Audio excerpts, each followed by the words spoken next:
안녕하세요. 김현식 회계사입니다. 많은 학생분들께서 제가 갑자기 개원을 한다는 소식에 적잖이 놀라고 또 그 사실 여부에 대해서 많이들 궁금해 하셨을 거라고 생각됩니다. 맞습니다. 저는 2023년 7월 1일부터 바른생각 스마트러닝이라는 학원을 개원하여 이곳에서 회계사, 세무사 강의를 계속 이어갈 것입니다. 이렇게 제가 새롭게 개원을 하게 된 이유는 무엇이 학생분들의 합격을 돕는 진정한 방법인가에 대한 깊은 고민 때문이었습니다. 기존의 강의 방식은 종합반이란 이름으로 학생들을 불러 모으고 그곳에서 단지 강사 개인의 개별 단과 동영상을 촬영하는 방식이었다고 생각합니다. 그럴듯한 시간표를 최초에 제시하고 강사 개인의 온라인 강의 완성도를 위해 또는 처음부터 불가능한 시간을 제시하고 결국 시간이 필요하기 때문에 시간표에 제시되지 않은 많은 보강이 생겨나곤 했습니다. 이러한 종합반에는 처음부터 학생분들의 합격보다는 다른 경제적 이익이 우선이었다고 스스로 반성합니다. 종합반에서 복습에 허덕이고 또 다음날 현장 강의 수업에 지쳐가는 학생들을 보면서 고민하기 시작했습니다. 학원은 강의를 수강하는 학생분들의 합격을 우선시해야 하고 그 합격에 도움을 주어야 합니다. 또 제가 수업 중에도 항상 드리는 말씀이지만 개별 단과 강의든 종합반이든 경제활동을 하는 강사가 주인공이 아니라 합격을 위해 열심히 공부하시는 학생분들이 주인공이어야 하고 강사는 학생분들의 합격을 돕는 조력자이어야 합니다. 이러한 생각으로 저는 바른생각 스마트러닝 학원을 개원하게 되었습니다. 모든 수업을 담당 강사들에 의해 미리 촬영하고 학생분들께 시간표에 맞춰 온라인으로 제공할 것입니다. 담당 강사가 스튜디오에서 혼자 미리 촬영함으로써 불필요한 상황 없이 컴팩트한 강의를 제공할 것입니다. 그리고 학생분들께 이러한 강의를 1.2 또는 1.3배속으로 빠르게 공부하여 충분한 복습 시간을 확보하실 수 있을 것입니다. 그러나 이러한 방식의 온라인으로만 공부를 하시게 되면 공부의 효율성은 좋지만 공부 진도와 학업 성취도에 대한 구속이 없기 때문에 작심삼일이 될 우려가 있습니다. 이에 오전, 오후로 이루어지는 하루 수업 중 한 번은 학원에 나와서 강사의 현장 강의를 수강하여야 합니다. 물론 이미 모든 강의는 촬영되어 있기 때문에 공부 의욕이 활발하여 굳이 현장 강의를 올 필요를 느끼지 않는 날에는 계속해서 독서실에서 온라인 강의를 수강하셔도 됩니다. 또한 학생들의 학업 성취도를 높이기 위해 온라인 상태의 모의고사를 실시하고 틀린 부분은 개인별로 저장되어 언제든지 자신의 취약점을 확인하고 그것을 다시 보강할 수 있게 할 것입니다. 그리고 독서실과 학원 강의로 공부한 시간을 휴할, 출결 관리로 체크해서 하루 공부 시간 10시간이 안 되는 수강생들은 담임 면담으로 학습 현황을 피드백하고 다시 집중하도록 관리할 것입니다. 어떠신가요?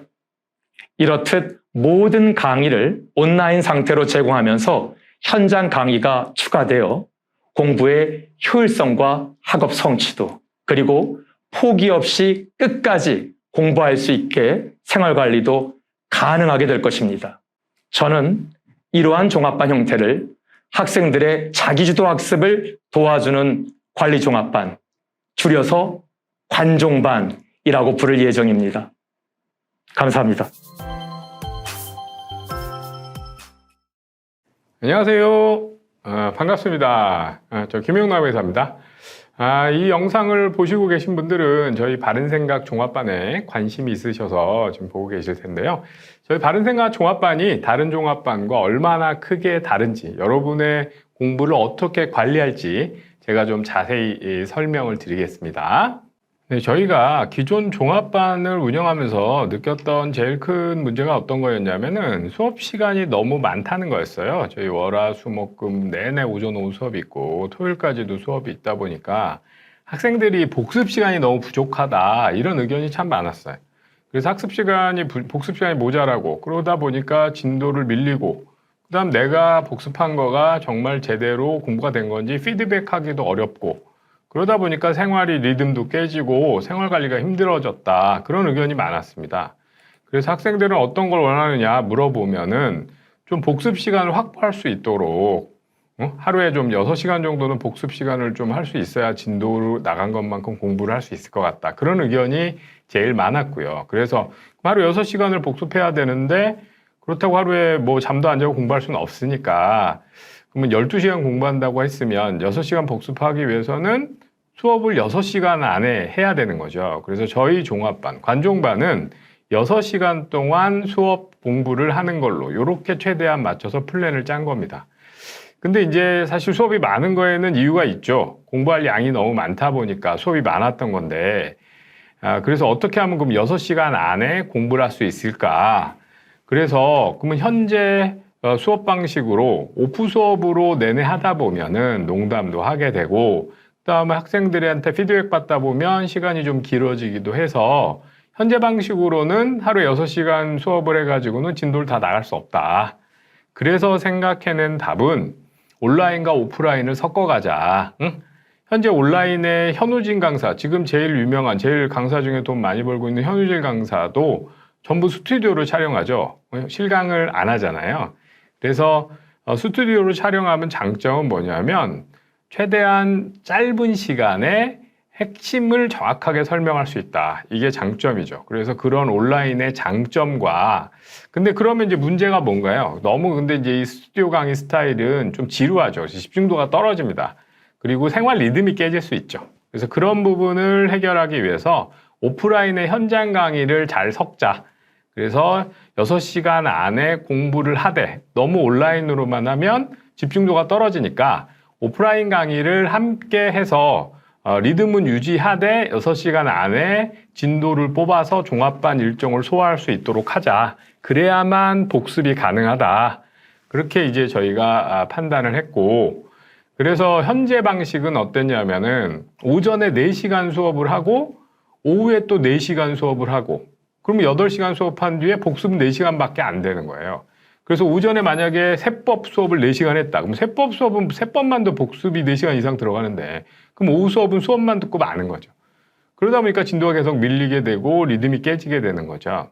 그래서 저희 바른생각 관종반의 하루는 오프라인으로 3시간, 리듬을 유지하기 위해서 오프라인으로 3시간 수업을 듣고 그 다음에 온라인으로 좀 집중도 있게 농담 없이 딱 필요한 것만 정확하게 하는 3시간의 온라인 수업을 들어서 학습 진도는 오프라인 8시간 진도 나간 것만큼을 충분히 진도 나갈 수 있도록 그렇게 하고 자기주도 복습을 6시간 할 수 있게 이렇게 플랜을 짠 겁니다.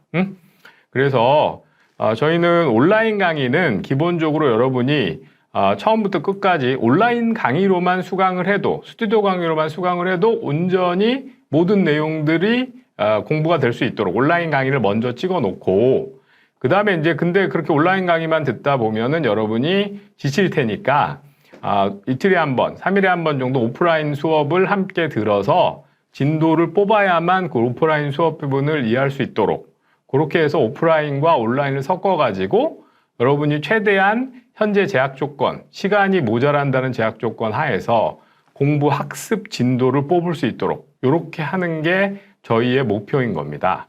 그리고 이렇게 학습 진도를 뽑다 보니까 온라인 강의들에 좀 더 많은 시간을 여러분이 써야 되고 그래서 어떻게 그러면 그 안에서 학습 피드백을 할 것이냐 이게 고민이기 때문에 저희 바른생각의 관종반은 특별한 학습관리 메커니즘을 기존에 없었던 컴퓨터 베이스로 돼 있는 그래서 여러분은 다 패드로 공부를 하셔야 돼요. 그래서 저희 관종반에 오시면 모두 패드를 가지고 오셔야 됩니다. 그래서 패드상으로 테스트도 보고 그 다음에 여러 가지 리포트도 여러분이 확인하고 출결도 핸드폰으로 출결을 하게 될 거예요. 그래서 핸드폰과 패드를 꼭 갖고 오셔서 학습 케어가 될 수 있도록 그렇게 관리를 할 거고요. 그러면 이제 저희의 학습 시스템은 어떤 게 있느냐. 먼저 저희의 학습 시스템 중에서 스마트 학습 시스템 이거는 복습을 하고 모의고사를 보는 시스템이에요. 그래서 스마트 학습 시스템 안에는 크게 4가지의 큰 그 공부 모듈이 있는데요. 먼저 엑셀러레이터라고 이건 복습하는 겁니다. 그 다음에 교재별 문제풀이, 이건 문제를 푸는 거고요. 그 다음에 진도별 모의고사 보는 게 있고, 그 다음에 AI 오답 노트라고 해서 앞에서 푼 문제를 다 모은 그거를 다시 복습하는 부분이 있습니다. 그래서 그 엑셀러레이터와 교재별 문제풀이와 진도별 모의고사를 여러분이 쭉 본 것들 중에 틀린 문제는 오답 노트에 모두 모여서 마지막에는 자기가 틀린 것만 확인할 수 있도록 그렇게 데이터가 축적이 될 겁니다. 그래서 제일 먼저 있는 엑셀러레이터부터 말씀을 드리면 여러분이 복습을 할 때 그냥 책에 있는 부분을 읽으시는데 책을 읽으시고 수업 들으면서 책을 읽으신 뒤에 그 책의 요약본 PDF를 저희가 시스템상으로 제공해 드릴 거예요. 그 다음에 본문 내용을 암기할 수 있도록 본문 내용에 가로 퀴즈라든가 OX 퀴즈 같은 걸 집어넣어서 본문을 그냥 수동적으로 읽는 게 아니라 퀴즈들을 풀면서 본문 복습을 할 수 있도록 그렇게 진행을 할 거고요. 그 다음에 예제 문제들도 책의 예제를 여러분이 푸시잖아요. 그러면 그 예제 푸신 뒤에 그 예제 문제와 유사한 문제, 예제를 한 번 더 복습하는 문제, 예제 문제를 유사하게 만든 문제를 한 번 더 여러분이 푸셔가지고 실제 시험 부분에 할 수 있도록 그렇게 할 거고요. 그 다음에 그렇게 한 내용들 중에서 혹시 예제들 중에서 틀린 부분이 있으시면 그 틀린 예제 부분은 다시 오답 노트로 갈 수 있도록. 그래서 예제 중에도 여러분이 실수한 부분은 오답 노트에 모여서 나중에 내가 틀린 부분 볼 때 확인하실 수 있게 그렇게 할 거고요. 네, 다음으로 교재별 문제풀이 요걸 좀 어떻게 저희가 운영하는 시스템으로 구현되어 있는지 좀 설명을 드릴게요. 우리 교재는 각 책별로 어떤 책은 객관식 문제가 뒤에 있기도 하고 2차 책 같으면 주관식 문제가 뒤에 들어있죠. 그래서 그 객관식 문제나 주관식 문제, 교재별로 들어가 있는 문제들을 저희가 데이터베이스화 하고 있습니다. 그래서 각 교재를 여러분이 공부하신 뒤에 책의 문제를 풀 수도 있지만 저희 데이터베이스화된 문제를 푸시면 여러분이 각 문제별로 틀린 거, 맞은 거, 그 체킹이 되고 또 그 문제를 푼 시간을 다 데이터화 할 거예요. 저희가 시험에 합격하려면 맞췄냐 틀렸냐도 중요하고 적정 시간을 안에 풀었느냐 아니면 적정 시간을 넘겼느냐 이것도 중요합니다. 시간이 저희 모자라잖아요. 그래서 그런 것들을 교재 문제 풀 때도 다 데이터화해서 집계를 할 거다. 그 다음에 이 중에 틀린 문제들은 당연히 오답 노트에 집계가 될 거고요. 그래서 여러분이 그냥 책으로 혼자 풀다 보면은 책에다 다 일일이 표시했었는데 그게 저희 패드로 여러분이 푸시면 시스템에 들어가 있게 될 거다. 그리고 진도별 문제풀이는 각 챕터가 끝나면 그 챕터별로 여러분이 얼마나 공부했는지 실력을 점검하실 수 있게 할 거예요. 그래서 현재 상대적으로 쉬운 문제는 풀었는데 어려운 문제만 틀렸다거나 아니면 쉬운 문제도 틀렸다거나 그 상황을 여러분이 판단할 수 있도록 각 챕터별로 모의고사를 진행할 거다. 그래서 그 모의고사 점수를 가지고 종합반 등수도 다 체킹을 할 겁니다. 그래서 각 문제별로 여기도 마찬가지로 문제별로 시간이 체킹이 될 거고 전체 모의고사 시간도 저희가 체킹을 해서 여러분이 얼마나 적절히 공부를 하고 있는지 시간 안에 시험 문제를 풀고 있는지 이런 것들을 확인할 수 있도록 여러분도 확인하고 저희도 확인할 수 있게 그렇게 관리가 될 거고요. 그 다음에 앞에 있었던 복습용 엑셀러레이터랑 교재별 문제풀이와 진도별 문제풀이 모의고사를 다 여러분이 풀어 놓으셨으면 그 풀어 놓은 내용들이 오답 노트에 모두 집계가 돼요. 온라인 오답 노트에. 그래서 오답 노트에 챕터별로 예를 들어 여러분이 기본서 수업이라든가 객관식 수업이라든가 이제 앞으로 저희 바른생각 수업을 여러 개 들으실 거잖아요. 그럼 객관식 과목으로 푼 문제, 객관식 문제들은 어느 과목에서 풀었든 어느 단과 강의에서 풀었든 종합반에서 풀었든 그 챕터 부분의 문제들 틀린 건 다 같이 모일 거예요. 그래서 기본 수업에서 틀린 문제, 객관식 반에서 틀린 문제도 다 같이 모여서 오답 노트에 모이게 될 겁니다. 특정 단과 부분 오답 노트가 아니라 요 시험 과목 기준의 오답 노트를 여러분이 보게 될 거고 그래서 그 챕터별로 오답 노트를 보시고 여러분이 약한 챕터가 있다면 그걸 체크하시고 그 다음에 약한 챕터 복습하신 뒤에 오답 노트로 다시 한번 내 실력을 검증하실 수 있는 거죠. 그래서 이 오답 노트는 한 번 오답한 것만 모아서 여러분 시험을 다시 보실 수도 있고, 그 다음에 두 번째까지 틀린 것만 다시 한번 보실 수도 있고, 그 다음에 세 번째 풀었을 때도 틀린 게 다시 한번 오답 노트로 모입니다.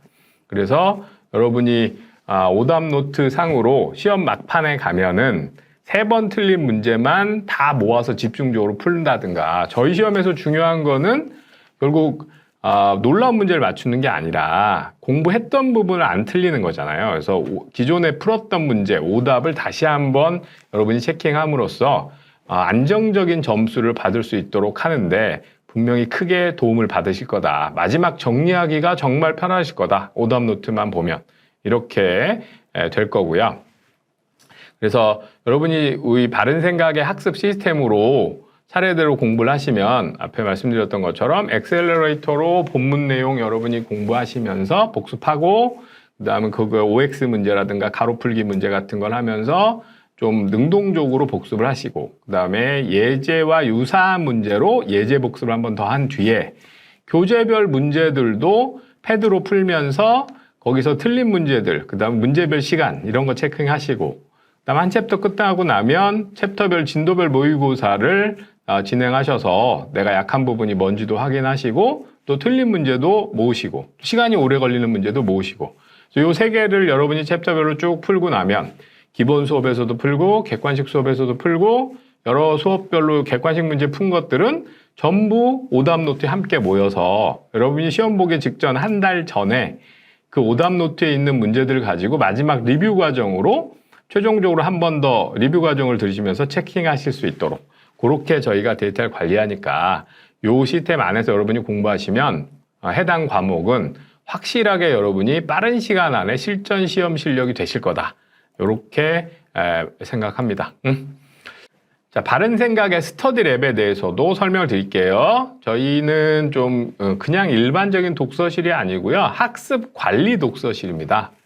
여러분이 그냥 독서실 다니시다 보면은 독서실 갔다가 하루 종일 유튜브만 본 적이 있다거나, 아니면 책상 의사가 좀 불편하거나, 아니면 옆자리 사람이 계속 공부 안 해가지고 좀 열심히 하는 사람 사이에서 열공하는 분위기 속에서 공부하고 싶은데 그게 좀 안 된다거나, 이런 경험이 있으신 분들이 있을 텐데, 저희의 스터디 랩은 최대한 공부에 집중할 수 있도록, 그래서 우선 시설은 저희 스터디 랩의 책상과 서랍은 대치동에서 지금 사용하는 거랑 동일한 방식으로 그쪽에 납품하는 회사에서 납품 받은 거고요. 그래서 대치동에 있는 시대인재나 대성학원에서 사용하는, 거기는 한 달 독서실 이용료가 29만 원입니다. 그거의 책상에 해당되는 거를 그쪽에 납품하는 업체한테 납품받아서 넣었고요.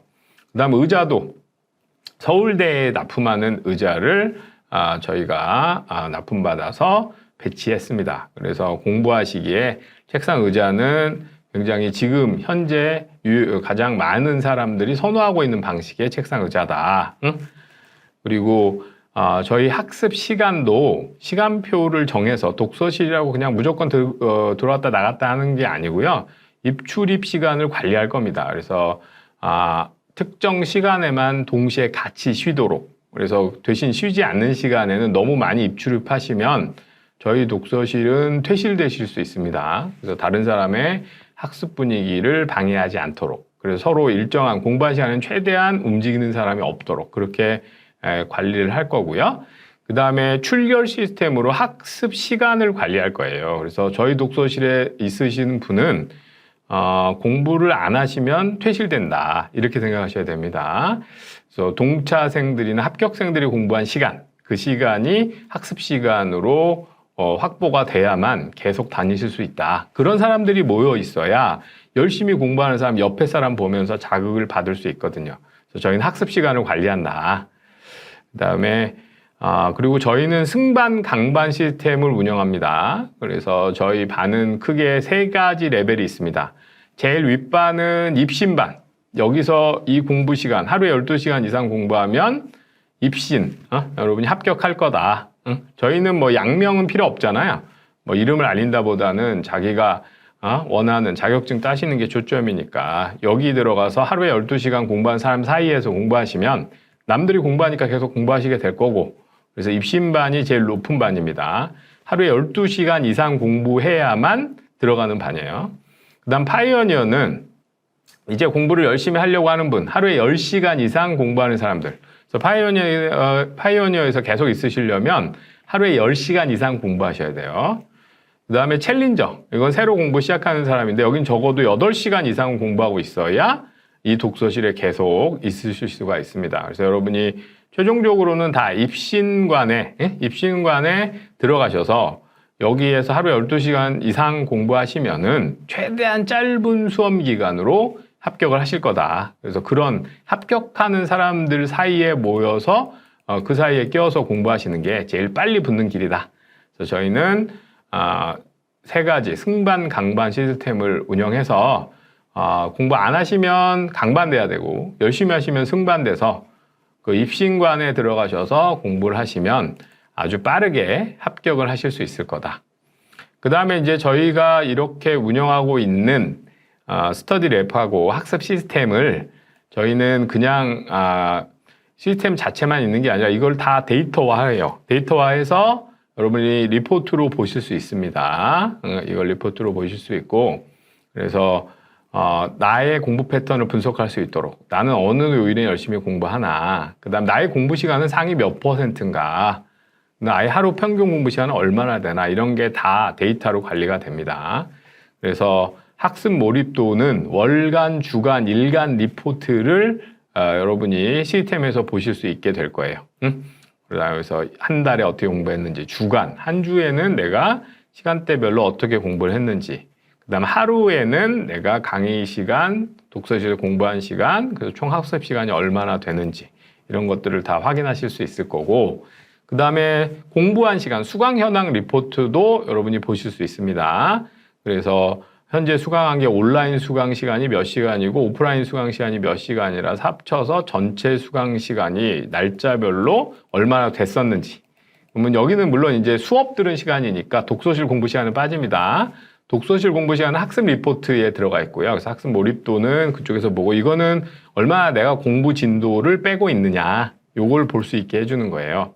그래서 하루별로, 주별로 이렇게 수강한 거. 그 다음에 이제 우리 학습 시스템에 있는 엑셀러레이터나 교재별 문제풀이나 진도별 모의고사는 챕터별로 내가 얼마나 진도를 나가고 있었는지, 얼마나 적절하게 다 풀었는지, 뭐 이런 걸 확인할 수 있는 리포트들을 저희가 다 제공할 겁니다. 그래서 저희의 이 바른생각 합격 플랫폼에서 공부를 하시면 여러분이 아침에 일찍 와서 하루 종일 뭐 온라인 수업 듣고 오프 수업 들으면서 리듬은 유지하시면서 일정한 독서실에서 모두 다 공부할 때 함께 공부하고 쉴 때 같이 쉬시면서 공부할 수 있게 이렇게 운영을 할 거고요. 그래서 저희 바른생각에서 공부를 하시면 하루 동안의 학습 루틴이 어떻게 되는지 좀 설명을 드리면, 먼저 아침에 오시면은 스터디 랩에서 독서실에서 QR로 출석 체크를 하실 거예요. 그럼 출석 체크를 하시면은 내가 오늘 바른생각 독서실에 몇 번째로 왔는지 출결 등수가 확인이 될 겁니다. 그러시고 그 등수를 확인하신 뒤에 자기가 그날 오프 수업이 있으면 자기 수업 시간에 자리를 예약할 수 있습니다. 그래서 자리 예약의 순서는 우리 스터디랩에 출석한 순서예요. 그래서 출석한 사람은 자리 예약을 해서 내가 오전 수업이나 오후 수업에 들어갈 자리를 예약을 하고, 그 다음에 이제 스터디랩에서 열심히 여러분이 공부를 하시는 거죠. 그럼 공부를 하시고, 그 다음 퇴실하셔서 이제 수업 들어가면 퇴실할 때도 QR을 찍어야 돼요. 그럼 학습 시간이 집계가 됩니다. 그리고 나서 수업을 여러분이 수업 시간에 가면 강의실에 가면은 자리는 이미 예약했으니까 예약한 자리에 앉으시면 돼요. 그 다음에 그때도 출석하실 때 강의실에서 QR을 찍으셔야 돼요. 그러면 그 강의 시간만큼 QR에 체크가 됩니다. 강의 시간이 학습 시간에 계산이 될 거고요. 그리고 오전 수업 들으시고 점심 먹고 나서 다시 우리 스터디랩에 가서 공부를 하신다면 스터디랩에 가서 또 QR을 찍고 들어가셔서 그다음 이제 엑셀러레이터로 복습도 하시고 오전 수업 복습을 좀 하고 그다음 틀린 건 오답 노트로 가게 될 거고요. 그리고 나서 또 이제 자기가 온라인으로 좀 임팩트 있게 또 3시간 또 공부를 하셔야죠. 그럼 온라인으로 수강을 하신 부분은 또 동영상 학습 시간에 집계가 됩니다. 그리고 나서 또 저녁 드시러 나가면서 QR 찍으셔야 되고, 다시 들어오면서 또 QR 찍으시면은 또 공부 시간에 들어가고 학습 시간에 들어가고, 그 다음에 엑셀러레이터 복습도 하시고 교재별 문제풀이도 푸시고 진도별 모의고사도 푸시고, 그렇게 공부를 복습을 하신 뒤에 여러분이 했던 공부들이 다 리포트 될 수 있도록 집계가 되고, 그 다음에 저녁에 마지막으로 나가시면서 QR을 찍으시면 오늘 학습 시간이 어떻게 되는지, 총 공부 시간이 얼마였는지, 내가 수업 들은 시간, 오프 수업 들은 시간, 온 수업 들은 시간이 얼마인지, 일 학습 리포트가 시스템상에 나오게 되죠. 그 다음에 그런 매일매일의 학습 리포트를 모아서 주간 리포트, 월간 리포트들이 만들어집니다. 그래서 이 리포트들은 여러분도 보실 수 있고 저희 담임인 저희도 볼 수 있어요. 그래서 저희가 보면서 학습 상황이 좀 흐트러져 있는 그런 우리 학생, 수강생들은 면담을 할 겁니다. 저희 반 사람들은. 그래서 면담을 해서 공부의 리듬이 깨지지 않도록 그렇게 운영을 할 거고요. 그 다음에 일주일 기준으로 생각을 하면은 우리가 이제 한 챕터를 하루에 끝나는 건 아니니까 한 챕터 끝나면 그 챕터별로 진도별 모의고사로 보고, 그러면 주간 학습 현황도 우리가 파악할 수 있고, 그 다음에 진도 나간 것도 확인할 수 있고, 그리고 나서 그 중에서 내가 좀 약한 부분이 있다면 저희는 클리닉 강의, 약간 그 과외인데 한 10명쯤 모여있는 그런 소규모 학습 시스템이라고 보시면 됩니다. 그래서 보통 대입학원들에서 클리닉이라고 부르죠. 그래서 그렇게 작은 소규모의 약한 부분만 모은 수업을 만들 거니까 그런 수업을 수강하셔서 약한 부분을 보강하셔도 되고, 그 다음에 마지막 이제 일요일 같은 데는 좀 쉬시고, 그렇게 매주를 보내시면 되고, 그 다음에 이제 그렇게 매주 보내고 나서 종합반을 수강하신다면, 종합반 과목별로 또 이제 예를 들어 원가가 끝나고 나면 한번 종합반 모의고사를 보고, 그러면 그런 모의고사들도 다 여러분은 특정 과목 관련된 모든 시스템으로 본 문제는 틀렸으면 모두 오답 노트로 모이게 되는 거예요. 그래서 월간 내가 어떻게 공부했는지도 피드백 하시고, 이런 식으로 매일매일 하루를 관리하시면서 일주일 보내고, 그 다음에 그 일주일이 모여서 한 달이 되고 2달, 3달 되고 나면 아주 규칙적으로 여러분이 생활을 하실 수 있을 거고, 그게 리듬이 깨진 거는 저희가 체킹이 되니까 시스템상으로, 그런 분들은 뭐 저랑 면담을 좀 하셔야죠. 그래서 리듬이 깨지지 않도록. 그 다음에 이제 공부를 그렇게 했는데도 안 된다면 저희는 독서실에 계속 있으실 수는 없습니다. 저희 스터디 랩은 시간 체킹이 돼서 그 시간을 지키지 못하시면 나가셔야 돼요. 그래서 공부를 계속 해야만 되는. 그래서 여기서 우리 회계사나 세무사 공부하시는 분들이라면 최대한 빨리 공부 많이 해서 빨리 수험생활 끝나는 게 제일 좋잖아요. 그래서 학원이 해야 될 일은 정말 그렇게 집중해서 열심히 공부하고 있는지 그걸 확인하고, 그래서 그걸 여러분이 볼 수 있도록 피드백해 드리고, 또 안 한다면 상담하고, 그래서 빨리 수험생활을 끝내게 하는 게 목표고, 그거를 여러분 혼자 하는 게 아니라 이 바른생활의 학습 시스템이 같이 함께 옆에서 여러분이 빨리 갈 수 있도록 손잡아주고 응원하면서 손 당겨주고, 그렇게 해서 같이 여러분이 합격하는 데 도움을 드릴 겁니다. 저희 이 시스템에 들어오셔서 저희 열정적인 강사진과 함께 여러분이 이 시스템을 함께 사용하시면서 공부하시면 아마 최대한 빨리 합격하실 수 있을 거라고 저는 생각합니다. 네, 여러분이 지금까지 제 설명을 잘 들으셨으면 저희가 어떤 방식으로 운영될지 이해하셨으리라고 보고요. 저희가 이런 방식으로 시스템을 만든 데는 이유가 있습니다. 그동안 저희가 종합반을 굉장히 오랫동안 운영을 했었는데, 시간이 흐를수록 모든 과목이 수업이 많아지면서 수강생들이 너무 힘들어하고, 일단 복습을 제대로 못하고, 그러다 보니까 사실 합격률이 좀 낮아지고, 이런 문제들이 있었죠. 그래서 그런 문제를 어떻게 해결할까? 그런 고민들을 저희가 함께 하면서 수업 시간을 좀 줄여야 된다. 복습 시간을 확보해야 된다. 그리고 학습을 옆에서 케어해야 된다. 그리고 적절하게 진도가 밀린 사람들은 상담해 줘야 된다. 이런 피드백을 우리가 의견을 모아서 같이 이 시스템에 녹였고요. 여러분이 이런 방식 안에 함께 타셔서 저희와 함께 저희가 여러분이 열심히 공부를 하시면 저희가 옆에서 도와드리면서 최대한 짧은 시간에 합격하시도록 그렇게 하는데 목표를 두고 있습니다. 저희와 함께 하셔서 여러분의 수험 기간을 줄이시기 바랍니다. 네, 감사합니다. 안녕하세요. 저는 경영학을 가르치고 있는 김윤상 회계사입니다. 저는 기존에 오랫동안 몸담고 있는 학원을 떠나 이곳 바른생각에서 강의를 하게 되었습니다. 지금부터 제가 왜 이곳 바른생각에서 강의를 하게 되었는지 잠깐 설명드리려고 합니다. 기존에 우리가 하고 있던 그 종합반 관리 시스템은 사실은 20년 전에 저희가 만들었던 종합반입니다. 그때는 지금처럼 오전, 오후 수업이 꽉 차 있는 것이 아니라 대부분 오전에만 수업이 쫙 깔려 있고 오후 수업이 많아봐야 일주일에 한 이틀 정도가 오전, 오후로 되어 있었습니다. 그 당시에는 회계사, 세무사를 준비하기 위해서 휴학한 수험생들을 위한 정말 최적의 프로그램이었습니다. 좋은 강의가 제공되고 또 복습도 거기서 할 수 있고 해서 합격률이 상당히 높았습니다. 그런데 20년이 지난 지금은 사실은 저희가 그렇게 말씀드리기 좀 어렵습니다. 저희는 20년 동안에 수업 시간이 너무 많아졌습니다.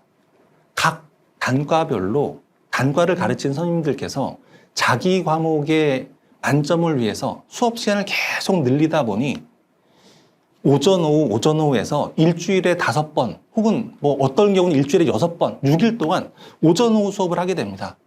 수업도 4시간에 끝나는 게 아니라 뭐 4시간 반 이렇게 수업을 해버리기 때문에 실제로 학생들이 9시간 넘게 막 수업을 듣고 오전, 오후 수업을 막 들어가면서 그렇게 공부를 하고 있습니다. 그러면서 수업 시간에는 또 예습해와, 너 복습해와 이런 이야기를 계속 합니다. 아니 9시간 수업을 들으면서 어떻게 예습 복습을 어떻게 합니까? 사실 그거는 저도 불가능합니다. 사실 엄밀히 얘기를 하면 이거는 학생들의 합격을 위한 강의 시스템이 아니라 강사들이 자기들의 개별 동영상을 찍기 위해서 학생들을 좀 희생시키고 있는 그런 구조라고 생각됩니다. 당연히 합격률은 높지 않겠죠. 왜? 복습을 못하니까. 우리가 합격을 하려고 하면 배운 거를 내 머릿속에 집어넣어서 내가 그거를 머릿속에 깨닫고 그걸 그러니까 시험장에서 풀어내서 그걸 맞춰야 합격을 하게 되는데 실제로 배우기는 배우는데 내가 복습할 시간이 없는 겁니다. 내 머릿속에 들어가지 않는 겁니다. 근데 이런 시스템을 여러분들에게 계속 강요하는 게 참 마음이 좀 안 좋았습니다.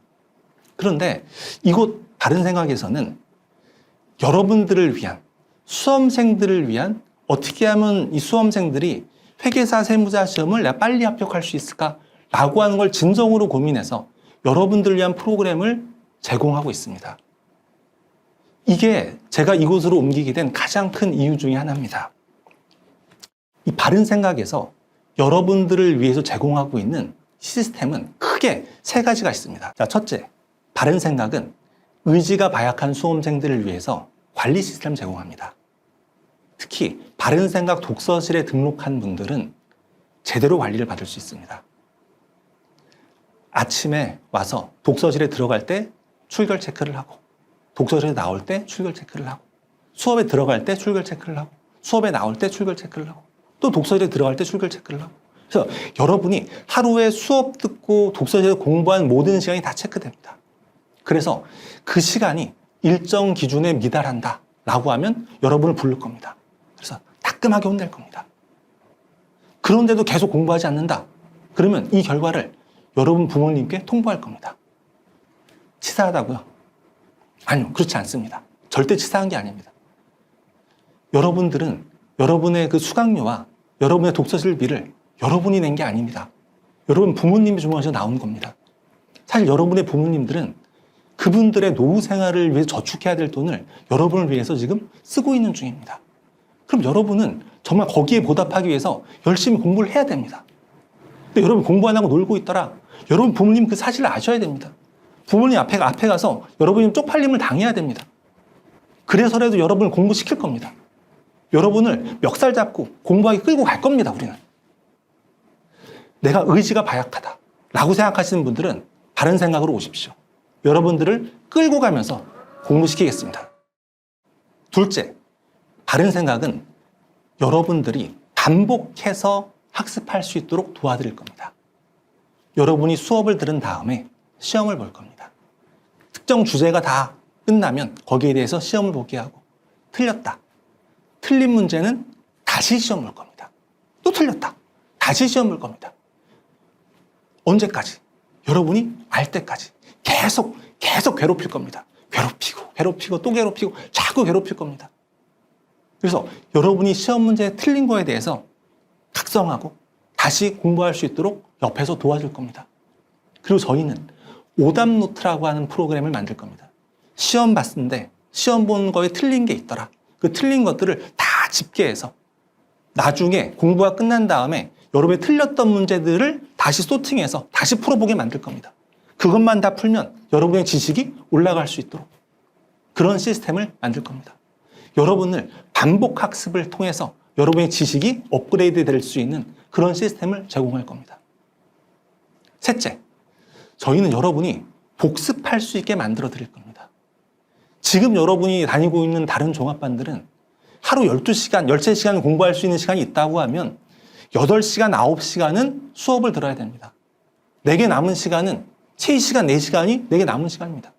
9시간 수업을 들었는데 3시간 동안 복습하는 거는 사실 시간이 안 맞습니다. 복습할 시간이 안 나옵니다.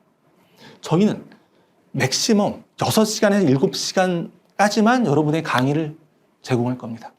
그리고 나머지 6, 7시간 여러분이 스스로 공부할 수 있도록 그렇게 만들어낼 겁니다. 어떻게 그렇게 가능하냐? 저희의 기본 모토는 모든 강의를 스튜디오에서 촬영할 겁니다. 온라인에서 촬영하게 되면 오프라인에서 촬영하는 것보다 시간이 훨씬 줄어듭니다. 오프라인에서 하고 있던 불필요한 것들 저희가 편집을 통해서 걷어낼 겁니다. 저희가 불필요한 것들을 싹 다 걷어내서 정말 엑기스만 필요한 것들만 강의를 딱 제공하게 되면 오프라인에서 수업하던 시간에 70% 이렇게 줄어들게 됩니다. 온라인으로 공부하시는 분들은 1.0배속으로 보는 게 아니라 1.2배속, 1.3배속 이런 식으로 아마 학습을 할 겁니다. 그러면 오프라인 8시간 수업이라고 하면 여러분은 한 6시간 혹은 5시간 그 정도 시간에 충분히 끝낼 수 있을 겁니다. 여러분의 공부 시간을 획기적으로 줄일 겁니다. 그래서 복습할 수 있는 시간이 많이 남도록 그렇게 만들 겁니다. 자, 근데 온라인만 계속 듣다 보면 잘 듣기가 좀 어렵고 힘든 경우가 좀 있을 겁니다. 저희는 그런 거를 방지하기 위해서 하루에 한 3시간 정도는 우리가 서로 약속을 해서 오프라인에서 여러분들 위해서 강의를 제공할 겁니다. 제일 어렵고 제일 힘든 주제들, 그리고 이 부분은 학생들이 정말 어려워하더라, 질문이 많이 들어오더라, 그런 주제만 골라서 그 부분은 여러분들에게 따로 오프라인으로 수업을 제공할 겁니다. 쉽고 뭐 되게 평이한 부분은 온라인으로 여러분이 공부하시고 많이 틀리고 질문이 많이 들어오고 이해하기 힘든 부분은 저희가 오프라인으로 얼굴과 얼굴을 맛보면서 여러분들에게 생동감 있게 강의를 전달해 드릴 겁니다. 이런 강의 시스템을 통해서 온라인과 오프라인이 결합된, 또 온라인과 오프라인의 장점이 또 결합되어 있는 이런 강의 시스템을 통해서 여러분을 합격에 좀 더 가깝게 저희가 이끌어 드릴 겁니다. 여러분, 하루에 8시간, 9시간 이렇게 수업을 들으면서 복습을 할 시간은 3시간, 4시간밖에 되지 않는 이런 종합반을 다니시겠습니까? 아니면 복습할 수 있는 시간이 충분히 있고 또 독서실을 통해서 제대로 관리를 받으면서 반복 학습을 통해서 합격에 가까워질 수 있는 그런 종합반을 들으시겠습니까? 여러분이 선택하시기 바랍니다. 저희는 학생들이 자기주도 학습을 도와주는 관리형 종합반, 줄여서 관종반이라고 저희 종합반을 이름 부르기로 하였습니다. 일반 종합반을 다니실지 저희의 관종반을 선택하실지 현명한 여러분의 선택을 기다리겠습니다. 감사합니다.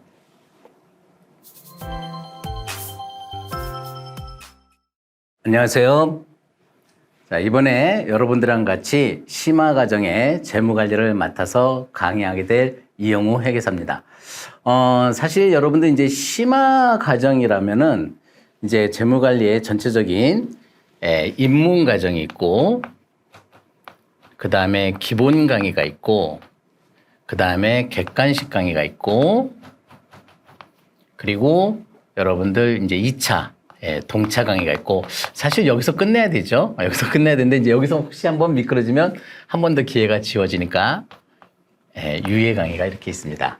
근데 그 사이에 요 끼어 있는 과정이 사실은 심화입니다.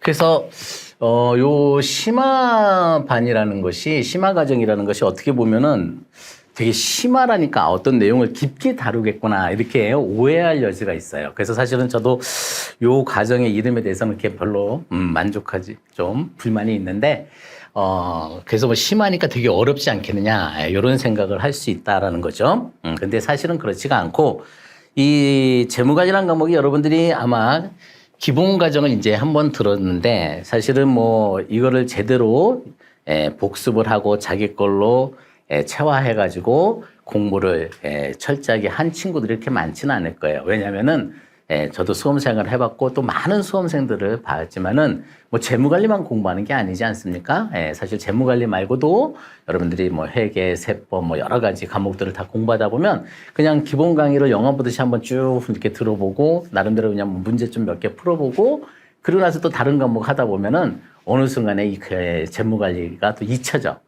그래서 제가 항상 재무관리는 꾸준히 공부를 좀 하는 게 좋은데 그러다 보니까 이게 다른 과목에 자꾸 치이다 보면은 또 이제 손 놓고 있다가 이게 또 다 잊혀져 가지고 다시 또 제로 베이스가 되는 경우들이 많이 있어요. 그래서 어떻게든지 좀 재무관리를 다시 한번 복습하고 자기 걸로 만드는 또 연습을 해야 될 시간이 필요한데 그때 이제 기본 강의를 들은 학생이 이 기본 강의를 다시 또 이렇게 반복해서 하는 것도 좋은 방법이기는 하겠지만 그것보다는 요 심화 과정을 듣는 것이 제가 추천하는 바다 이렇게 볼 수 있어요. 심화 과정은 심화라고 해서 어려운 게 아니라 기본 과정을 다시 한번 반복하는데 그걸 거꾸로 한다라고 보시면 돼요. 여러분들이 이제 재무관리 기본 과정에서는 어떤 식으로 공부를 했냐면 이론을 배우고 이론을 배운 다음에 거기에 따르는 예제 예제를 풀면서 그 이론을 자기 것으로 만들고 이해를 했었죠. 근데 심화 과정은 반대예요. 우리가 심화 과정의 이제 기본적인 교재가 뭐냐면은 동차 재무관리 2차생들이 보는 수험서예요. 그리고 2차선대 2차생들이 보는 동차 재무관리라는 책으로 수업을 진행을 할 텐데 여기는 이건 연습사다 보니까 주로 요약이 간단하게 돼 있고 대부분 문제로 구성되어 있어요. 즉 2차 기출문제와 2차 연습 문제로 구성되어 있어요. 그래서 아무래도 문제의 난이도가 좀 높죠. 그런데 요 중에서 여러분들이 이 예제를 통해서 이 문제를 통해서 거꾸로 우리 기본 과정에 배웠던 이론을 정리하는 거다. 이게 이제 심화 과정이라고 보시면 돼요. 그래서 여러분들이 수준이 가장 제가 이제 여러분들에게 가장 강조하는 것 중에 하는 것은 그래서 우리가 이제 막 이제 초등학생한테 철인 3종 경기 뛰라고 할 수는 없잖아요. 그렇죠? 그러니까 그 수준에 맞는 수업, 그 수준에 맞는 교육이 제일 중요하거든요. 잘하는 친구는 잘하고 못하는 친구는 못하고 초보자는 초보자, 중급자는 중급자, 숙련된 우리 수험생은 또 숙련된 수준의 연습. 그 수준에 맞는 것을 했을 때 그것이 효과가 가장 극대화된다라고 볼 수 있는데 지금 요 심화 과정은 이제 기본 강의를 이제 한번 들은 친구들이 다시 기본 과정 이론을 다시 한번 정리를 해서 우리가 1차 객관식에 들어가기 전에 우리가 마스터하는 과정이라고 보시고 그리고 이제 객관식 과정 가서 객관식 연습을 하고 1차를 패스하는 그 중간에 있는 연결고리가 바로 심화 과정이다. 이렇게 보시면 된다라는 거죠. 그래서 요거를 이제 뒤집어서 그 대신 이제 우리가 2차 문제를 예제로 삼아서 거꾸로 이론을 정리하는 과정이다. 이렇게 보시면 돼요. 그러니까 요거를 다시 한번 반복을 하는데 방법론이 뒤집어진 거다. 이렇게 보시면 되고 사실 또 이 2차 연습서다 보니까 여기에서는 좀 기출문제 중에 1차 무관한 또 어려운 문제들이 있어요. 이제 그런 것들은 다 발라내고 우리가 이제 객관식 또는 1차를 대비하기 위한 그러한 내용들의 예제를 중심으로 해가지고 그거를 기본 베이스로 이론을 설명하기 위한 예제로 활용을 할 것이다. 그렇게 이해를 하시면 돼요. 여기서 2차 공부를 하는 것은 아니고요.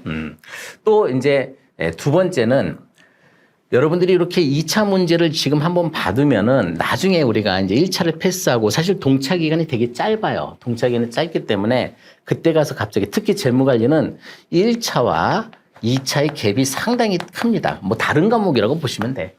그런데 그때 2차 가가지고 1차 공부만 하다가 2차 가가지고 2차 문제 처음 대보면 되게 낯설고 힘들고 어렵거든요. 그래서 대부분 포기하게 되는데 그런데 지금 이렇게 좀 여러분들이 여름에 기본 과정이 끝나고 객관식 들어가기 전에 시간적 여유가 있을 때 2차 문제를 예제를 통해서 좀 봐두면은 물론 요 문제가 풀린다는 것은 아니지만 그런 문제의 낯설음이 나중에 이제 동차할 때 그게 훨씬 반감된다는 거죠. 그래서 여러분들이 동차할 때, 이거 예전에 봤던 문제인데, 이거 비슷한 건데 하면서 그런 기억이 떠오르고, 그러한 어떤 체감 난이도를 좀 많이 완충시켜서 여기 동차 기간에 내가 재무관리 한번 동차로 패스해보겠다. 이런 욕심을 부릴 수 있는 그런 어떤 베이스로서의 역할을 할 수도 있어요. 그래서 재무관리가 이 차는 어렵다는데 뭐 어떤 문제가 나오냐 이거 한 번, 두 번 이렇게 얘기만 듣고 보지도 못한 것과 이렇게 미리 한번 좀 보고 나중에 가서 동차를 준비하는 경우에는 훨씬 그것이 내년에 가서 수험생 입장에서는 다르게 다가온다. 그래서 그런 부분들에 대한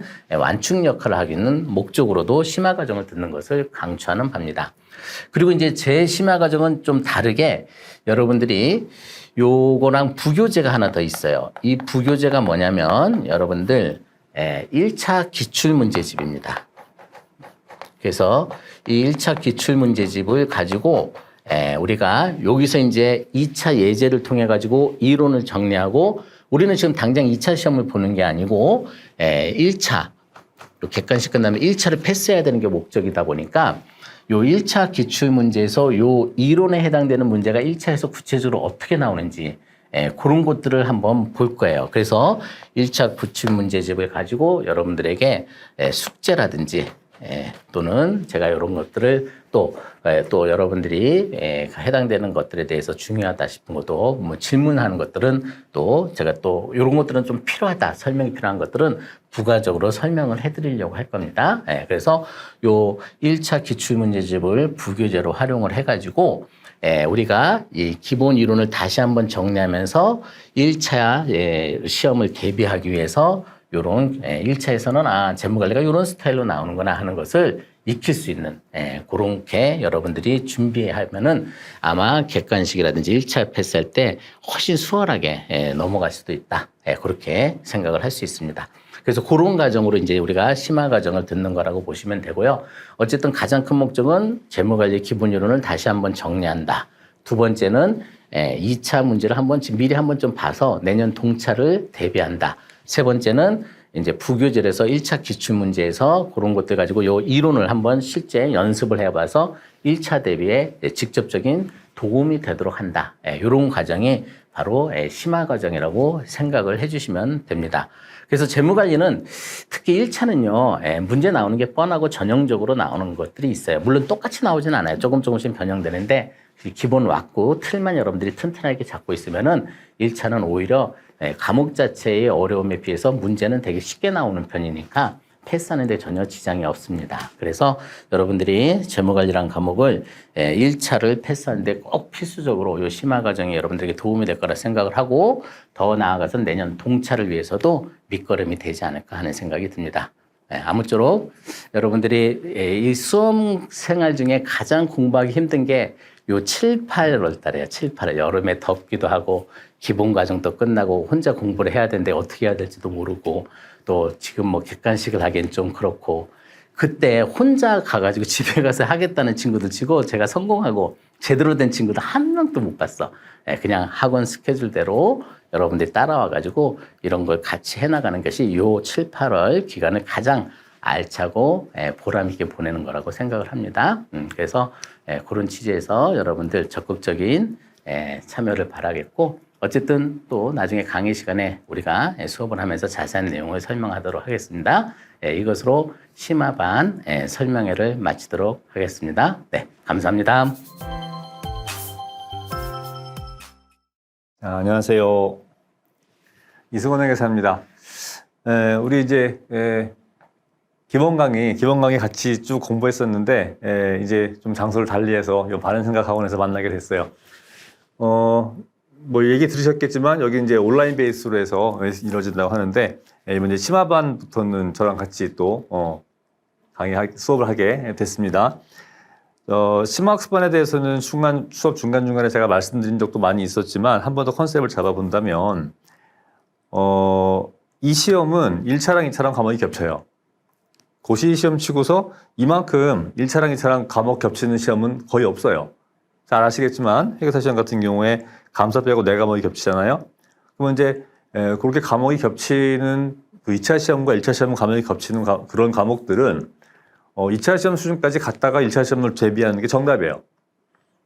근데 이제 우리가 시간 관계상 2차 시험 수준까지 준비하기가 또 만만치 않으니까 보통 이제 1차 시험 준비를 한 상태에서 이제 2차 시험 수준까지 올라가지 못하고 바로 이제 객관식 준비를 하게 되는데 그 전에 2차 시험 대비까지는 아니어도 약간 수준을 높여보자. 1차와 2차와 중간이죠. 1.5차 정도의 그 정도의 이제 수업이 필요함을 절실히 느껴서 개설되게 된 과목이에요.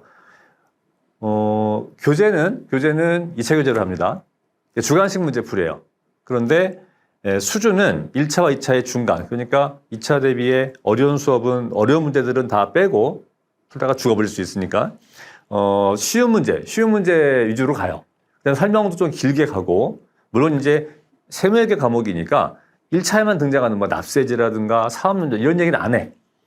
근데 이제 기본 구조, 접대비면 접대비, 기부금이면 기부금, 합병이면 합병에 대해서 단편적으로 우리가 이제 겨우 한 번 본 건데 이거에 대한 연습을 좀 해야 되는 그런 과정인 거죠. 객관식 책 같이 공부했죠. 1차 시험 그 기본 강의 때. 근데 객관식 책에 있는 문제들은 객관식이기 때문에 큰 문제 다룰 수가 없어요. 1분이나 1분 30초 정도에 풀어야 할 크기의 문제를 출제할 수밖에 없잖아요. 간혹 가다가 좀 이상한 문제가 있긴 하지만 그래서 접대비에 예를 들어서 뭐 기속시기만 혹은 뭐 한도 계산만 혹은 한도를 위한 수익 금액만 이렇게 포인트를 줘서 문제가 만들어지는 것이 전체가 어우러지는 그런 문제들은 많지 않거든요. 그래서 전체를 아우르는 그러니까 전체 구조를 볼 수 있는 그런 이제 연습이 필요한 거고 그것 때문에 이제 요 심화반을 우리가 이제 운영하는 이유입니다. 그래서 2차 수준까지는 아니지만 주관식 문제를 통해서 어떤 특정 주제에 대해 처음부터 끝까지 혼자서 쭉 풀어보는 그래서 뭐 감가상각비도 그렇고 뭐도 그렇고 전체가 아우러져 있는 그런 모양의 문제들을 풀어보게 되면 한 단계 업그레이드 되는 그 느낌을 가질 수 있을 거예요. 수업 끝났을 때. 그러니까 뭐랄까 바닥에서 같이 막 헤매다가 조금 위에 올라와서 내려다보는 느낌? 그래서 다른 과목은 모르겠는데 3번만큼은 심화반 수업을 들으시는 게 좋아요. 또 뭐 꼭 수업을 안 듣더라 하더라도 2차 교재를 가지고 9월달 객관식 시작하기 전까지 그 쉬운 문제 위주로 해서 어려운 문제 너무 버거우니까 2차 시험용 주관식 문제를 풀이하는 연습이 굉장히 도움이 돼요. 그러니까 심화반의 목적은 2가지인데 기본적인 목적은 내년 동차 합격을 위한 거죠. 내년 1차 시험 끝나고 나서 2차까지 한 3, 4개월 정도의 2차 과목을 돌린다? 무리거든요.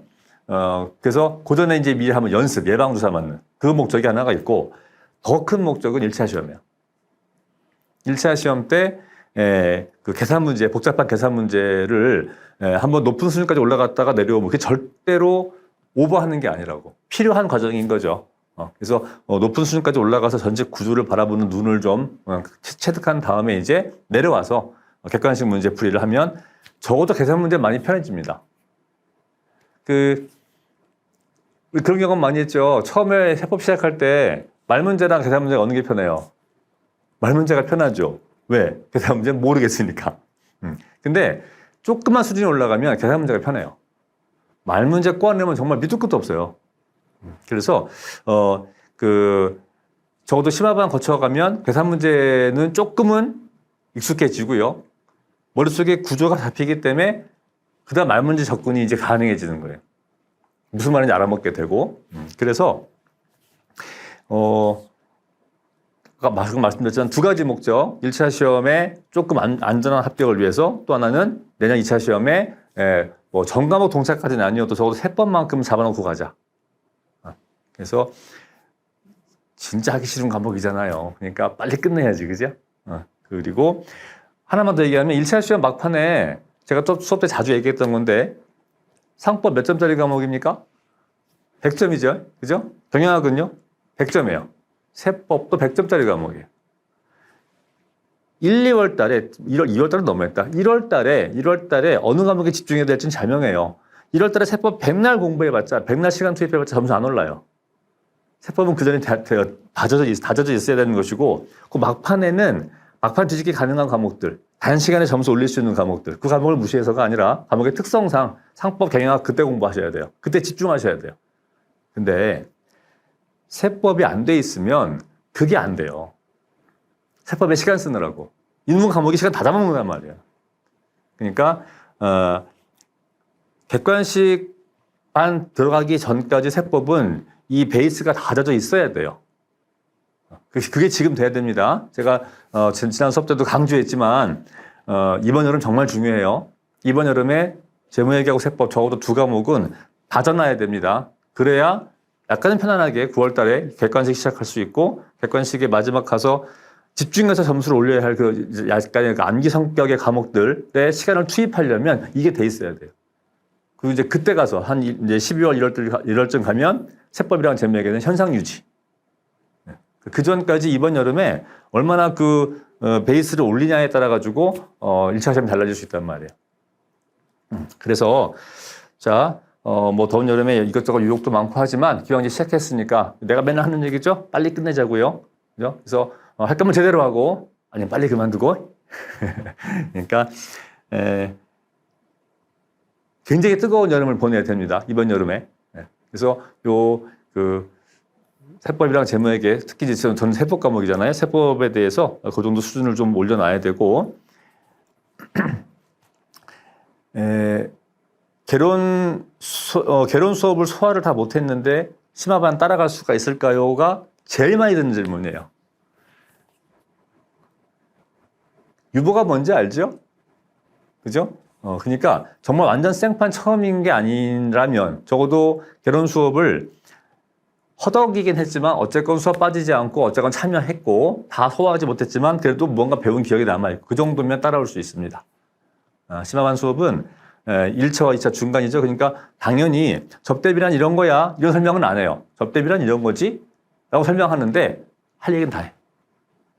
다 알지? 문제 풀자는 아니라는 얘기예요. 그러니까 내용 정리하고 문제 풀고 내용 정리하고 문제 푸는데 그 내용 정리 시간이 모르는 친구한테 알려주는 시간이 아니라 한번 공부해봤잖아. 이거 했던 거 기억나니? 이런 식의 수업이 될 거예요.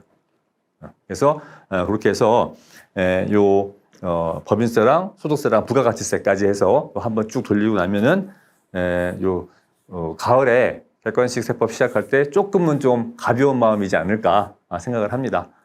열심히 할 테니까 열심히 따라와 주시고요. 새로운 분위기에서 오늘 이제 좀 우리 뭔가 만들어 봤으면 좋겠습니다. 자, 우리 개강할 때까지 얼마 안 남았는데 개강하고 나서 우리 또 같이 반가운 얼굴로 건강한 얼굴로 같이 열심히 한번 여름 보내보자고요. 자, 부탁드릴게요. 자, 마치겠습니다. 수고하셨습니다. 네, 안녕하십니까 여러분. 회계감사를 맡게 된 박순욱 회계사입니다. 저는 지금 현재 우리회계법인에서 리스크와 밸류에이션 내부 전문가로 활동을 하고 있습니다. 그리고 항공회에서 이제 내부회계 관리제도 그리고 공정가치 평가 검토를 같이 하고 있고요. 그다음에 데이터 애널리틱스 최근에 재무 빅데이터 분석에 이제 앞으로는 이 영역이 훨씬 더 이제 강화되고 있을 건데 항공의 데이터 애널리틱스 강사로 활동을 하고 있습니다. 그리고 과거에 이제 빅4 회계법인에서 이제 오래된 경험을 가지고 있고요. 지금 현재 회계감사 과목과 함께 여러분을 만나게 돼서 굉장히 기쁘게 생각하고 있습니다. 그러면 회계감사 과목 특성에 대해서 잠깐 말씀을 드리겠습니다. 회계감사가 이제 1차 시험에 합격하고 나서 처음 손에 잡게 되는 유일한 과목이 회계감사인데요. 이 회계감사 때문에 이제 2차 수험 생활을 이제 다 망치고 하는 분들이 별로 없으신 거로 알고 있는데 그래도 보면 이제 유해생들 중에 회계감사 때문에 떨어졌다. 그래서 다시 1차를 쳐야 되는 그런 상황을 가끔 가다가 듣는 때가 있습니다. 그래서 이 회계감사가 진짜 문제냐? 라는 것입니다. 그래서 이 회계감사 이 수험시장에 이 시험에 우리가 출제된 그 히스토리를 한번 보게 되면 결국에는 이 회계감사 기준서에 대한 암기 영역과 그 다음에 사례 판단, 사례형 이제 판단 문제 이 두 가지 영역의 전쟁의 역사라고 할 수 있습니다. 그래서 이 사례 이제 이 암기 영역이 나오게 되면 동사생들이 기뻐하죠. 아주 쉽게 나왔다라고 생각을 하지만 그러면 그래서 이번에는 사례형이 별로 안 나왔네. 그럼 동사생들이 많이 붙는 거 아니냐? 그렇지만 요새 말로 의문탈. 나 잘 쓴 것 같은데 점수가 안 나왔는데 왜 나는 떨어졌는가라고 보면 결국 기준서의 원문을 얼마나 충실하게 표현이 이제 수준 차이가 난다라는 거죠. 구어체로 풀어서 쓴 친구들과 그 다음에 원문에 충실하게 이제 작성을 한 그 답안지가 교수님들이 봤을 때 이제 마음이 어쩔 수 없게 이 기준서에 얼마나 충실하냐에 따라서 마음이 가게 되어 있는 게 사실입니다. 그러면 얼마나 또 이제 또 그리고 이 기준서 위주로 많이 나오게 될 때는 이 문제 항목이 많아지게 되었습니다. 그래서 또 여유를 부리다가 이 시간 관리를 좀 잘못하는 경우가 생긴다. 그래서 동차생들이 이 기준서 문제, 암기형 문제가 많이 나오면 기뻐한다고 생각을 하는데 선호를 하는 것 같은데 막상 결과적으로는 가장 부분 합격자 수가 적게 나오는 해의 시험이 결국 암기형이 많이 나왔을 때다라는 거죠. 그러면 우리가 어떻게 대응해야 될 거냐? 일단 책이 너무 두꺼우면 힘듭니다. 외울 게 많잖아요. 그래서 확실하게 버릴 건 버리고 외워야 될 거는 이제 다른 수험생들 수준보다는 내가 조금이라도 더 외우려고 하면 이제 외울 거는 정확하게 단권화를 잘 하고 그 다음에 굉장히 많이 반복을 하는 수밖에 없겠죠. 그래서 이제 이거를 지금 대응하기 위해서는 결국 이 요약서 교재가 이제 정리가 잘 돼 있어야 됩니다. 그리고 무엇보다 가독성이 중요하겠죠. 이제 보기 좋게 되어 있어야 되고, 그 다음에 또 이제 외우는 방법은 사실 그 암기가 보면은 항상 이제 앞글자들이 많이 유행을 하고 있습니다. 그래서 저도 여러분들하고 같이 강의를 하면서 앞글자들이 이런 타입도 있고 이런 타입으로 외우는 친구들도 있더라라는 것도 수업 시간에 같이 암기를 하면서 수업을 하도록 하겠습니다. 그래서 이 빠르고 이제 책이 너무 두꺼우면 안 된다라는 거죠. 외워야 할 거는 확실하게 정리를 한 요약서가 중요하다. 그리고 그것도 그냥 외우는 게 아니라 이해가 돼야지 같이 또 잘 외워집니다. 그래서 이게 빠르고 바른 강의와 함께 하신다면 이 암기형 문제도 충분히 이제 대응을 할 수 있을 거다라고 보시고요. 그래서 동차생 여러분들이 꼭 요 최근에 이제 항상 그 수험생분들이 하시는 거 있죠. 너 감책이냐? 감버냐? 예. 그 감보를 안 하셔도 할 수 있도록 일단 그래도 첫 해 한번 트라이를 하셔야 유예생 때도 또 두 번째 치는 시험하고 처음 치는 시험하고 완전 다릅니다. 그래서 감보는 절대로 하시지 마시고 충분히 이 그냥 개수 암기는 그래도 동차생이라도 바로 도전을 하시는 게 맞다라는 거죠. 그 다음에 사례 판단형입니다. 이 사례 판단형이 많이 출제가 된다라고 하면 그때는 아주 시험이 올해 극악의 난이도였다. 최악의 수준이다라는 이제 평들이 나오게 되겠습니다. 그래서 이게 이제 체감이 굉장히 이제 올라가는데 실제로 그럼 유예생들이 더 유리하거나 아니면 유예생들이 선호하느냐? 이것도 아니다 이거죠. 이것도 결국에 보면 유예생들이 뭐 아무래도 공부를 많이 했으니까 하지만 이 출제 의도를 파악하는 능력, 아무리 많이 암기를 해도 이 사례형이 나왔을 때 우리가 이 머릿속에 들어있는 어떤 카테고리, 어떤 영역, 어떤 이슈들이 이 문제하고 맞는 이슈고 그거를 응용해서 자기가 풀어 쓸 수 있는 능력, 그 판단력을 요한다라죠. 그래서 이 출제 의도를 빨리 파악을 하는 것이 중요하겠습니다. 그렇기 위해서는 결국 이 개념에 대한 이해를, 사례에 대한 이해를 충분히 보통 우리가 이제 공인회계사 감사인으로서의 적격성을 얘기할 때 항상 충분한 지식과 경험을 얘기를 하죠. 그래서 결국에 우리도 충분한 이해력을 바탕으로 한 그 축적된 날리지와 그다음에 익스피리언스 경험 그걸 극대화하는 수밖에 없다. 그렇기 위해서는 뭐냐? 예.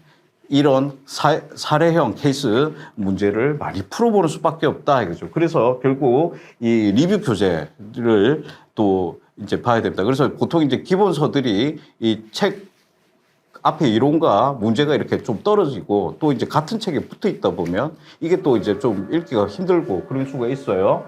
그래서 저희는 지금 제가 지금 준비를 하고 있는 것은 리뷰 교재 자체를 따로 별도로 분책을 하는 것을 지금 해서 발간을 할 예정입니다. 그리고 이 기출 문제들을 좀 목차별로 이 앞에 우리가 핵심 요약 교재의 목차하고 맞춰가지고 이제 세분화를 해서 이제 영역별로 대응을 해서 과거에 어떻게 나왔는지 출제 경향을 분명히 알고 그 다음에 최신 트렌드를 반영한 새로운 사례들을 연습을 많이 해야 된다는 거죠. 결국 그 수밖에 없다. 그래서 경험을 극대화하기 위해서는 결국에는 케이스 스터디를 많이 해야 되는데, 요 최근에 이제 트렌드는 이제 앞으로, 그 시대가 바뀌고 있습니다. 미국에서는 이미 시작이 되었고요. IT 영역이 점점 강화되는 추세다라는 거죠. 그래서 ERP 응용형 문제들이 계속 나올 거고, 결국에는 IT 영역, 그 다음에 내부회계 관리제도, 내부 통제, 이거와 연결되는 문제들이 앞으로 많이 나올 거다. 그리고 또 새로운 영역은,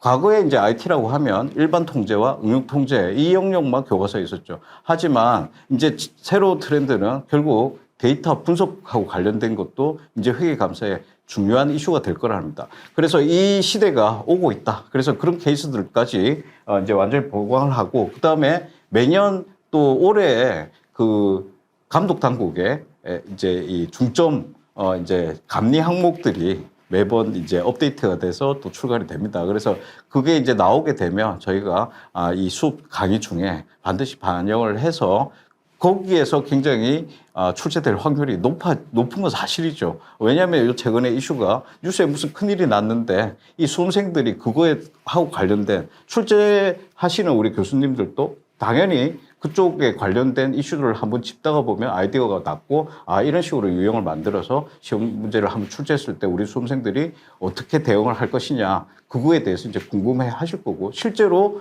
기출 사례를 봐도 최신 이슈 트렌드를 따라가게 돼 있다라는 거죠. 그래서 그거 관련된 케이스 스터디를 많이 준비를 하고 있으니까 이 충분하고 트렌디한 강의와 함께 하신다면 여러분들이 회계감사 때문에 내가 실패했다라는 말은 절대로 안 나올 것입니다. 그래서 이런 강의를 저희가 준비를 하고 있고요. 그리고 여기에다가 수험생 여러분들의 올바른 애티튜드가 같이 가야 되는 거 아니겠나라는 거죠. 그래서 회계감사가 문제냐? 여기 위에 그림을 제가 하나 붙여놨는데, 이 잭 스페로우가 이 캐리비안 해적을 하면서 한 말이 이겁니다. 문제가 아니다 이거죠. 문제는 그 문제를 대하는 여러분들의 태도, 자세라는 거예요. 그 얘기를 이 잭 스페로우가 영화에서 하는데, 제가 이 말을 굉장히 그냥 저 사람 뭐 이렇게 이게 do you understand이 아니라 영화에서는 세비 그래요. 그냥 막 이렇게 약간 술에 취한처럼 어눌한 말투로 이런 얘기를 하는데, 그때 제가 이 영화를 보면서 하나 건진 말이 이거였습니다. 저거네. 애티튜드가 제일 중요하다. 자, 그래서 여러분 회계감사는 이렇습니다. 회계감사는 뭐 이제 공인회계사의 직무와 책임 편을 앞에서 이제 보통 이제 공부를 하고, 그다음에 감사 계획과 위험 평가, 실증 절차, 감사 보고 이 순서대로 흘러가는 거는 뭐 여러분들 다 아실 거고요. 그거보다 실제로 이 회계 감사를 바라보는 애티튜드가 중요하고, 전략과 전술의 방법론은 어떻게 가야 되는 거는 여러분들이 간략하게 보셨지만, 제가 이제 이 수험 생활에 대해서 조금 이제 애티튜드를 조금 말씀을 드린다면, 결국엔 모든 과목이 똑같겠습니다만 일단 숲을 알아야 된다. 숲을 알고 내가 지금 공부하는 이 영역이 이 숲에 어느 영역에서 하고 있느냐. 그래서 숲에서 나무로 항상 접근을 해야 된다. 일단 목차부터 잘 나와야 됩니다. 목차가 나오고 그 다음에 키워드 중심으로 결국엔 스터디를 하는데 감사는 좀 다르죠. 기본적으로 말터디가 되어야 됩니다. 그래서 암기부터 먼저 시작을 하고 처음에는 이해가 안 되실 수도 있습니다. 암기를 해서 하다 보면 또 그게 이게 이래서 이렇게 하는 거구나 하고 깨달으실 수도 있어요. 그래서 우리가 뭐 어릴 때부터 공부할 때 다 이해를 하고 하는 건 아니지만 최대한 암기를 한다 하더라도 이해와 병행되는 게 맞겠지만 일단 목차부터 이해를 하고 그 다음에 각 나무를 들여보고 키워드 중심으로 말터디 영역으로 가야 된다라는 거고 그 다음에 효율적으로 하셔야 된다라죠. 무조건 그냥 뭐 회계 감사에 올인하겠다 이것도 안 되겠죠. 그래서 최소한의 투입으로 do things right 올바르게 우리가 결과를 잡아야 되겠다. 올바르게 접근해라. 라는 거고 효과성은 결국 그래도 시험에 붙어야 되겠죠. 저희가 100점 받으려고 공부하는 건 아니지 않습니까? 회계 감사는 절대적인 확신을 줄 수 없고 모든 증빙을 다 볼 수도 없습니다. 그러면 이 위험 중심으로 중요한 거를 잘 추려서 샘플링 베이스로 해야 되는 게 회계 감사이듯이 우리가 공부를 해도 효율적으로 해서 결국에는 do right things. 결국 합격을 해야 된다는 거죠. 패스를 해야 된다. 최소한 회계 감사 때문에는 안 해야 되는데 그리고 이제 마지막에 그래서 이런 것들을 하면 되는데 수험생은 일단 습관이 중요하겠죠. 내가 하루에 최소한 아무리 놀아도 하루에 5시간, 뭐 8시간 뭐 개인의 어떤 또 스타일이 있으시겠습니다만은 항상 좋은 습관이 있어야 되고 그 다음에 긍정적인 마인드. 수험생활 중에 여러분들 눈물이 나는 때가 있습니다. 내가 왜 이렇게 살고 있나 하는 때가 반드시 옵니다. 그때는 빨리 맛있는 거 좀 드시고 일단 당을 좀 채워야 되겠죠. 그리고 다시 심기일전해서 긍정적인 마인드, 나의 성공한 미래 모습을 갖다가 항상 염두에 두면서 가시는 게 좋겠다. 긍정적인 마인드. 그 다음에 청렴해야 됩니다. 청렴은 뭐냐 하면 결국 도둑놈 심보는 없다라는 거예요. 이게 내가 열심히 노력도 안 하고 공부도 안 했는데 요행으로 붙는다는 거는 없다는 겁니다. 그래서 이 청렴이라는 거는 결국 내가 얼마나 노력을 했느냐. 일단 이게 기본이라는 거죠. 그래서 요행을 바랄 수는 없다. 요행을 바랄 수는 없다는 거는 분명한 거고요. 말터디가 충분히 받침이 안 되면 회계감사는 쉽지 않습니다. 뭐 부호체로 쓰면 아무래도 남들보다 뒤처지게 돼 있어요. 그래서 일단 기본적으로 청렴한 마인드, 노력은 배신하지 않는다. 그거를 항상 염두에 두고 청렴한 정신으로 긍정적인 마인드로 좋은 습관으로 수험 생활을 임하시면 뭐 회계 감사 때문에 또 다른 것도 마찬가지죠. 이런 애티튜드로 접근을 하시는 게 좋겠습니다.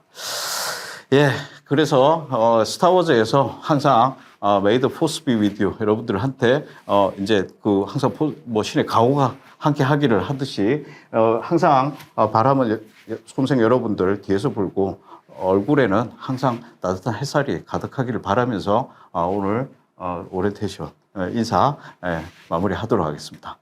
감사합니다. 안녕하세요. 원종인입니다. 반갑습니다. 최근 몇 년간 전문직으로 공인회계사에 대한 인기가 많이 올라간 것 같습니다. 저나 여러분들한테 좋은 소식이죠. 회계사 수험 시장에 새로운 바람을 일으키기 위해서 우리 바른 생각을 가진 훌륭한 교수님들이 뭉치셨다고 해서 저도 재무관리를 가르치기 위해서 합류하게 되었습니다. 회계법인에서 근 20년간 M&A 자문 업무를 하면서 쌓은 지식과 경험을 가지고 재무관리를 좀 새로운 시각에서 수험생 여러분들이 재무관리를 정복하는 데 도움을 드리고자 합니다. 잠깐 제 소개를 좀 드리겠습니다. 저는 2001년 7월 1일 3.1 회계법인에 입사를 해서 M&A 자문 업무를 주로 하는 딜본부에서 근무를 했습니다. 그리고 12년 후인 2013년 7월 1일 벌써 한 10년이 흘렀네요.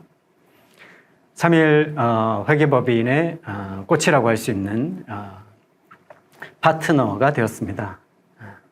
그래서 2019년까지 여러 가지 기업 자문 업무를 해오다가 개인 사정으로 해외 이주하기 위해서 퇴임을 하고 해외에서 활동을 해왔습니다. 그러던 차에 이 코로나가 터지면서 계획이 없었지만 다시 한국으로 탈출하게 되었습니다. 그래서 지금까지 생활하고 있는데요. 저는 과거 그 경험을 바탕으로 지금은 새로운 기업들을 발굴하고 그 기업들을 성장시키는 일을 하고 있습니다. 강의 현장에서 제가 어떤 일을 하고 있는지 차차 설명드릴 기회가 있을 것 같습니다. 이 재무관리는 상당히 어려운 과목입니다. 학문이죠. 제가 했던 일 중에 M&A 업무는 사실상 공인회계사의 모든 영역을 아우르는 종합 예술입니다. 수험생 여러분들이 공부하고 계시는 재무관리의 가장 중요하고 또 범위가 많은 자본구조와 기업 가치평가가 그 중심 업무라고 할 수 있습니다. 하지만 이 재무관리는 노벨 경제학상을 수상한 이론이 무려 5가지나 들어가 있기 때문에 매우 어려운 학문입니다. 그리고 노벨 경제학상을 수상한 우리 교수님들 분 중에 아직 3분이나 살아 계시다고 합니다. 그만큼 재무관리라는 이론이 아주 비교적 최근에 정립된 학문이다라고 볼 수가 있겠습니다. 하지만 실무 현장에서는 그런 재무관리 이론들이 실증적으로 입증되었는지 그리고 사용하기에 용이한지에 따라서 현실에서 적용하는데 비교적 한계가 있습니다. 그런 특징들이 재무관리 2차 시험 출제 경향에도 잘 반영이 되어 있다고 생각을 하고 있습니다. 제가 수험생 여러분들이 재무관리를 어떻게 공부하는지 좀 살펴보니 굉장히 이런 어려운 이론들을 두려움 때문인지 지엽적이고 매우 디테일한 부분까지 공부를 하고 계시고 수리적으로 상당히 난이도가 높은 이론적인 도출 과정에도 또 많은 시간을 할애를 하고 있는 걸 확인했습니다. 재무관리를 학문으로 공부하신다거나 아니면 나는 재무관리만 한 1년 정도 공부해도 괜찮아 라고 하시는 분들은 뭐 괜찮은 방법이겠습니다만 수험생 여러분들 공인회계사 합격을 위해서 정하신 목표 기간이 있을 테고 또 다른 중요한 과목에 또 시간을 할애하셔야 되는 상황을 고려한다면 별로 그렇게 효율적인 방법은 아닌 것 같습니다. 제가 강의할 재무관리는 이 효율성과 재무관리의 세계관에 대한 이해에 좀 포인트를 두고자 합니다. 효율성이라면 방금 설명드렸던 것처럼 우리 현장에서 비교적 환영받지 못하고 있는 이론이라든지 그리고 수업 목적상 적합하지 않은 부분들은 과감히 좀 날려서 선택과 집중을 하도록 도와드리려고 합니다. 그리고 재무관리적 세계관, 좀 낯선 용어이실 텐데요. 다시 말해서 여러 가지 이론들의 기초가 되는 중요한 가정에 대해서 이해를 넓힐 필요가 있다. 그래야만 요즘 킬러 문항이라고 많이 하는데요. 킬러 문항이라든지 그리고 우리 수험생들이 시험 현장에서 당황해야 할 수 있는 새로운 유형의 문제를 접근하는데 응용력을 기를 수 있다고 생각합니다. 네, 제 소개는 이 정도로 하고 실제 강의 현장에서 쉽고 직관적이고 재미있는 강의로 찾아뵙도록 하겠습니다. 감사합니다.